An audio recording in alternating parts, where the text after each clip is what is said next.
Nagtuhaw man ang pila hindi kinaandan nga pangalan nga nakalista sa acknowledgement receipts nga ginpasa sa Office of the Vice President para suportahan ang paggamit sang confidential funds. Kalakip diri mga pangalan nga Ralph Jos Bacon, Hart Santiago kag Pia Piatos Lim nga nakalista bilang mga recipient sang pila ka reward payments. Sa trial, liwat nga gintutukan ni Attorney Lorna Capunan ang nasabit nga mga pangalan samtang ginapamangkot si co-auditor sa Eileen May del Campo tuloy sa mga dokumento nga gingamit sa liquidation sang confidential funds. Ginpamangkot man ni Capunan kung may kang tanan kay Senate Impeachment Court Presiding Officer Chis Escudero ang recipient nga si Hart Santiago bangod ka pangalan sa ringi ang iasawa nga si Hart Evangelista. Sunod naman kay Del Campo, compliance audit lang ang ilagi nimo base sa mga ginpasa nga dokumento. Marked as Exhibit P-1-8-1418 is a certain Pia Piatos Lim. Could you read the date, Madam Witness? Dito po is Can you May 17, please speak louder? Speak to the mic. May 17, 2023, na-receive po ni Pia Piatos Lim. Okay, next. P-1-8-1015, pangalan ni Hart Santiago. Pakibasa. Bumili siya ng supplies. This is to acknowledge receipt of the amount of 250,000 pesos for the purchase or rental of supplies, materials and equipment for confidential operations, open and close parentheses, payment for the purchase of supplies received by Hart Santiago, date Feb 27, 2023. Kanina, Madam Witness, merong umpaw ko tsaka merong Hart.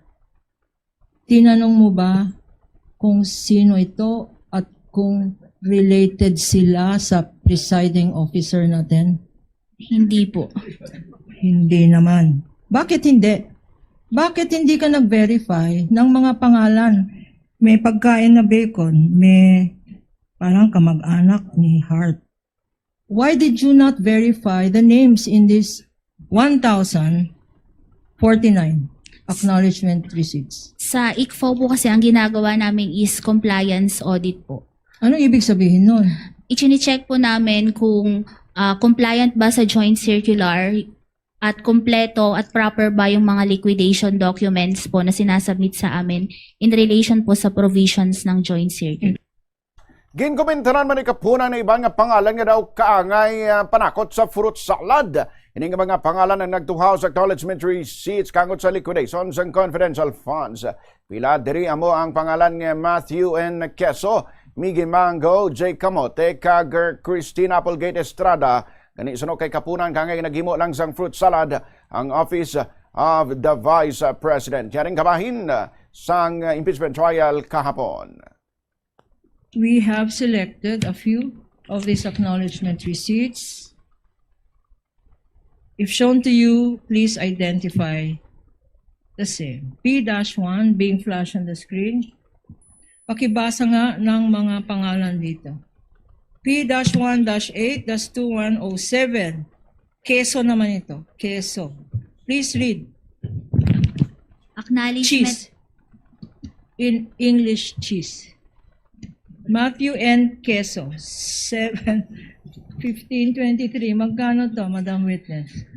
250,000 po at na-receive ni Matthew N. Queso noong July 15, 2023. Ginamit for payment of supplies. Opo. Susunod, Nova Santos. 50,000 pesos. P-1-8-2147. Payment for the purchase of supplies. At another one, P-1-8-2195 sa isang Sala Kasim, 8/11/2023 for 180,000 pesos. Itong payment of supplies na pinakita natin, ito ba ay allowable expense ng confidential funds?